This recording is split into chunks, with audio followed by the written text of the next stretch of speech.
When you're driving a car down the road, you're either going uphill, downhill, or flat.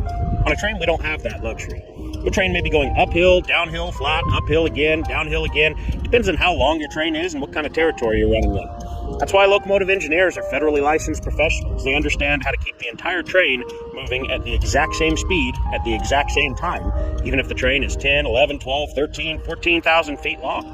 They may be braking on the head end and pushing on the rear. They may be stretching with air set. There's all kinds of techniques to keep the entire train moving at the exact same speed at the exact same time. Now, typically, the longer a train is, the more difficult it is to manage this slack throughout the train. And it also makes the problem worse when there's a catastrophic failure. And that lies at the root of the problem for what caused the East Palestine derailment to be as bad as it was.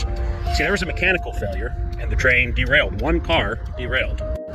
Now, when this derailment occurred, there was a massive slack run-in, because when you lose your air, all of a sudden the locomotive engineer has no control over the state of slack in the train, whether the train is stretched or bunched. It's at the mercy of the tonnage of the train.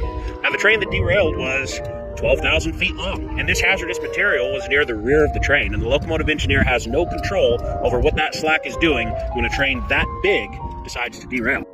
Now, this lies at the root of the problem of what railroad employees have been talking about for over a year. The greed of an industry that wants to buy back their own shares, cut employees, and cut maintenance, making their trains longer and longer and longer in complete disregard as to where the hazardous material is, and to how bad the derailment will be if there's a mechanical catastrophic failure, which happened in this incident. Now, had that hazardous material been riding a train that was smaller, more easy to manage in the event of a catastrophic failure, maybe 50 cars wouldn't have piled up. It's highly likely that 1 or 2 cars would have derailed and the rest of it would have come to a stop. But we had to line Wall Street's pockets. We had to buy back more shares. We had to increase the dividend by making the shares longer. And in complete disregard for the general public, we stuck hazardous material on the end of a 12,000-foot train. No matter what part of America you live in, if you have trains nearby you, you should be asking your federal regulators why these trains are able to put hazardous material onto unmanageable 12, 13, 14, 15,000-foot trains. Residents of East Palestine, Ohio are evacuated. Fish in the rivers are dead. They've come home to dead pets. Where's this going to happen next, America? The Pentagon is using high-altitude balloons to conduct surveillance tests in the Midwestern states of South Dakota, Minnesota, Iowa, Wisconsin, Missouri, and Illinois, according to documents from the Federal Communication Commission. The Guardian reports the surveillance balloons are carrying small satellite-like vehicles with synthetic aperture radars, sensors, and communications equipment. The surveillance balloons travel at altitudes of up to 65,000 feet and are used to track vehicles via the synthetic radars in all kinds of weather.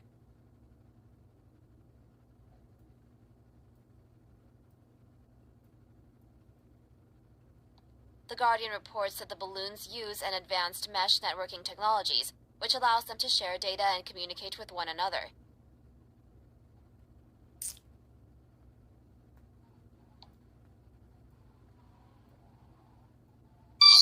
The United States is fucking. You know, we've been talking a lot about central bank digital currency. We've been talking about the rise of the BRICS nations and what they're wanting to do. Well, 2 weeks ago, and actually in Davos, they had said that they want to start their new BRICS currency. We're not talking about a Chinese currency or Indian currency, what? A BRICS currency would be like the equivalent of the euro, covering all the nations of the European Union. They want to have a currency that's just BRICS, right? So it would be like Brazil, Russia, India, China, South Africa, and now 20 or 30 other countries that they're bringing into that mix. Yeah, Saudi Arabia and all of them that have kind of joined Saudi in. Arabia, United Arab Emirates. I mean, you name it, Egypt now. So they keep adding to the BRICSs, right? Yeah. So they'll just keep the name BRICS. But here's where you've got now what we've talked about before. Some of the countries along that Central Asian corridor, Uzbekistan, Kazakhstan, UAE, they're adding gold by not the ounce or by the pound, but by the ton. Their central banks are adding gold to their reserves by the ton. Well, so here's a chart that actually shows what I'm talking about. So since the year 2009, when we had the big, huge market meltdown, what's been happening to central banks? So what happened in 2009?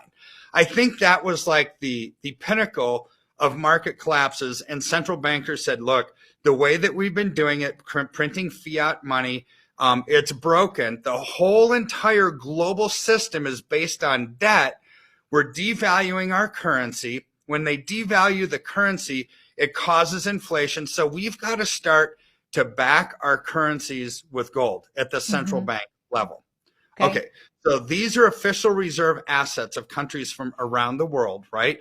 What are they? So central banks, what are they doing? They're not just, it's not just Uzbekistan, Kazakhstan, UAE. This is central banks around the world. Look at what they've done to their holdings. They are starting to back their currencies with gold because these are official reserve assets. So it's like the Federal Reserve, you know, what are their official assets? Well, they've got a bunch of worthless U.S. treasuries and so forth. But so an official reserve are assets that are held by the central banks. Look at, this is gold. This is the gold holdings of central banks around the world. Does this tell you where they are wanting to head?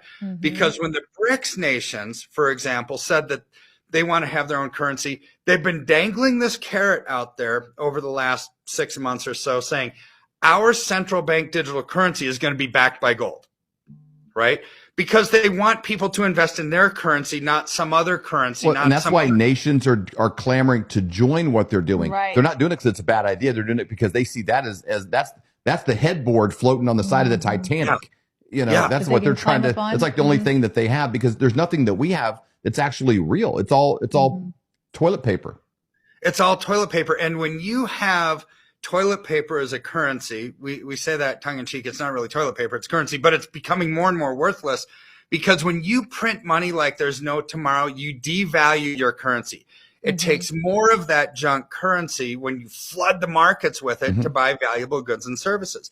For example, look what Lebanon just did. So Lebanon is devaluing their currency by 90%. 90%. On February 1st. This came out last week. It's like 90%. So that means, let's just say that they used a dollar, because I don't know what their currency is called. But if you had one Lebanese dollar, right, and on February 1st, that was only worth a dime. It's like, what happened to people's wealth? Overnight, it devalued by 90%. People lost 90% of their wealth. So if you were a millionaire, the next morning you were worth 100,000, right? It's like, what? Wow. How does this happen? It's because all they have is fiat-based money backing their currency. They print without discretion, which is the fate of every single fiat currency since the beginning of time will ultimately go to zero when you have no tangible backing. So behind the scenes, since 2009, central banks have been amassing gold like we saw in that first chart. So this tells you how they view their own system.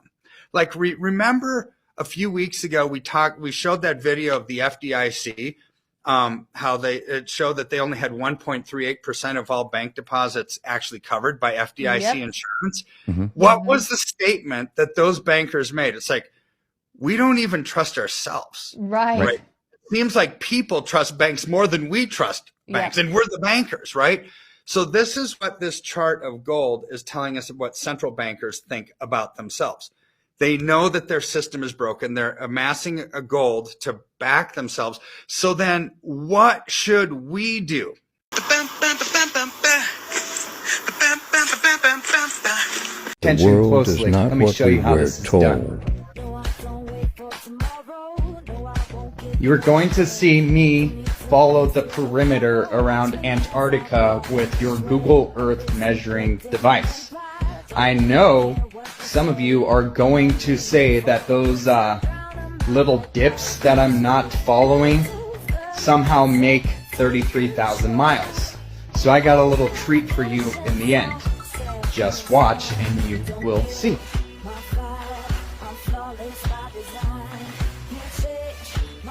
I am doing the big ones so I could be as accurate as I can be on my rough estimate. But, as you're about to learn, you don't know what you're talking about. Even though you like to say I'm the one who doesn't do things properly, I'm going to show you how much land you would need to cover to make that 33,000 mile mark even work. it's looking an awful lot like Antarctica might go all the way around the known world. So any one of you globe lovers want to explain to me why, in order for me to get to that number to go all the way up to 33,000, I had to circle the entire Earth? Explain that on your globe model. This one's for you haters out there. Enjoy. He appointed the foundations of the earth.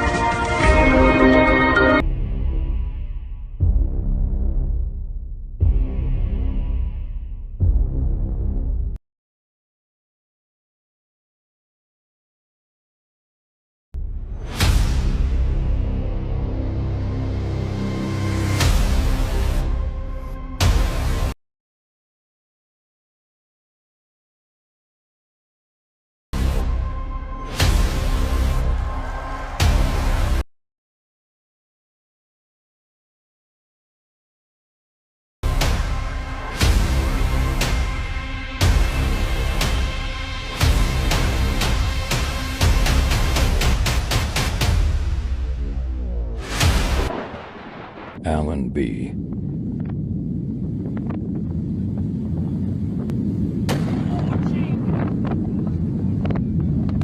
It's February the 9th, 2023, and this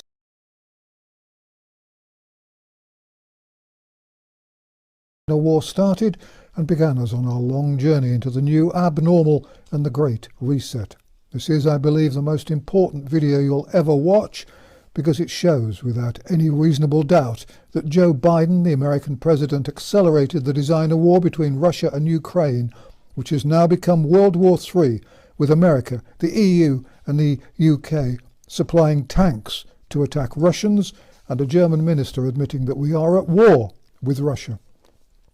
Moreover, America, the EU and the UK are deliberately pushing us remorselessly towards the world's first and probably last nuclear war. Your life depends on knowing what I'm going to tell you and on doing something about it, sharing the video with everyone you know and demanding that your government resign. Everyone who has supported the war in Ukraine with money, flags, badges and so on has been helping to lead us into a nuclear war. Everything they've told you about Ukraine is a lie. The plot to start this war began in 2014, when America and the European Union, of which the UK was then a fully paid up member, of course, helped overthrow a democratically elected government in Ukraine. Former President Obama admitted in 2015 that the US had been involved in replacing the democratically elected government and offering the incoming government, now headed by Zelensky, billions of dollars in aid. There are plenty of statues to and much support for Nazi collaborator Bandera. Look him up. The US wanted a puppet regime on Russia's doorstep as a launch pad for a planned NATO war with Russia. That was 2014. Obama, who was unbelievably awarded the Nobel Peace Prize, was of course responsible for much of the killing and destruction in Afghanistan. The current war in Ukraine started in 2014 but escalated in February 2022, and by then the Americans under Biden had already begun to get involved. In January 2021, a year before Russia was reported to have invaded Ukraine, the Americans had their eyes on the conflict, and there was open talk of halting the Nord Stream pipelines. Biden, you'll remember, became the 46th US president in January 2021. Before Russia invaded Ukraine, Biden warned, quote, "If Russia invades, then there will be no Nord Stream 2. We will bring an end to it." That's on record. The Nord Stream pipelines were set up by Russia to transport cheap Russian gas to Germany and the rest of Europe, and the Biden administration wasn't happy about this. Biden and his advisors had several objections. First, they didn't want the Russians being able to sell their own gas too readily to Europe. Putin had never been part of the globalist conspiracy and was a very large problem. Second, America wanted to sell American gas to Europe by transporting LNG across the Atlantic. This would enable them to make as much money as they could before billions die. Third, Biden and company knew that if they could pretend that the Russians had blown up their own pipeline out of spite, and in response to the sanctions brought against Russia, the Europeans in particular would blame their high fuel prices on Russia and support intervention in the war in Ukraine. Fourth, the designer war against Russia would lead to the destruction of Europe, which is, after all, much closer to Russia than America. London, Paris and Berlin are all easily reachable targets. This was all part of the plan to reduce the global population. And so, according to a report by renowned Pulitzer Prize-winning 85-year-old Seymour Hersh, the greatest ever American investigative journalist and the man who broke the stories of the My Lai massacre in Vietnam and the events in Abu Ghraib in Iraq, Biden decided that he would blow up the pipeline and set up a task force with the CIA in early 2020 to plan this. Hersh reports that in June 2022, on Biden's orders, divers placed C4 explosive charges on the pipelines. This was done in great secrecy, and everything possible was done to keep it all very secret. The bombs were planted under cover of a military exercise in that month.